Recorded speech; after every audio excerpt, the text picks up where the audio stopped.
Dear colleagues, making for you a second part of short video regarding preparing and drying firewood, kiln drying firewood for export by sea containers. You are inside of drying camera right now.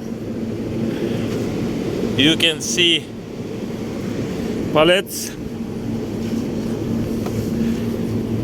inside of camera, and we can check moisture inside.